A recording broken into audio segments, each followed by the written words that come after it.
दोस्तों जलाल चांडे के तव्हां हज़ारे महफ़िलन में ख़ुशीअ सां ॾिठो हूंदो, खिलंदे ॾिठो हूंदो ऐं उनखे तमामु घणो मुरकराईंदे बि ॾिठो हूंदो।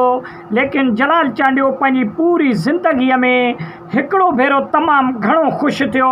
जेका इन शादी वारी महफ़िल तव्हांखे ॾसींदासीं, जलाल चांडे जी जेका शादी हुई, आख़िरी शादी हुई ऐं जलाल चांडे जी इहा टीं शादी हुई दोस्तों। ऐं जलाल चांडे खे 4 पुट ऐं 3 न्याणियूं हुयूं। 7 ॿारनि जो औलाद हुयो जलाल चांडे खे। ऐं जलाल चांडे 3 शादियूं पंहिंजे ज़िंदगीअ में कयूं। ऐं हे जेको वीडियो तव्हांखे असां ॾसियूं था, इहो जलाल चांडे जी आख़िरी शादी हुई। ऐं इन शादीअ में जलाल चांडियो तमामु घणो ख़ुशि हुयो। ऐं तव्हां वीडियो जे सूरत में ॾिसो पिया था त तमामु घणो जेको आहे सो ख़ुशीअ में मुरकराए पियो थो। ऐं पंहिंजनि सौट मासात ऐं संगत साथ ऐं पंहिंजनि दोस्तनि खे ऐं मिट माइट अज़ीज़नि खे पाण सां गॾु ॾिसी करे जलाल चांडियो तमामु घणो ख़ुशीअ जो इज़हार पियो करे।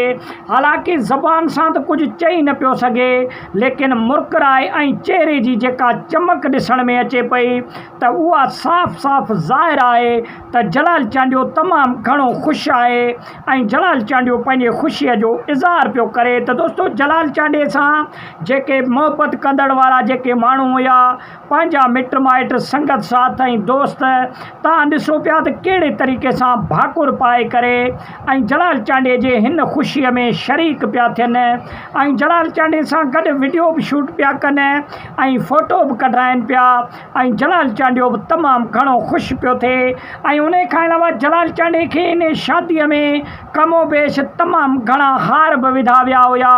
ऐं उन खां अलावा जलाल चांडे जी इन ख़ुशीअ में ईअं बि चइजे थो, हालांकि यूट्यूब ते को अहिड़ो वीडियो मिलियो कोन्हे को असांखे, लेकिन इहे बि ॻाल्हियूं गर्दिश कनि पियूं त असद कुरैशी थियो या ॿिया जेके मनपसंद दोस्त आहिनि जलाल चांडे जा, त इन शादीअ में उहे बि जेको आहे सो शरीक हुया जलाल चांडे जे ख़ुशीअ में।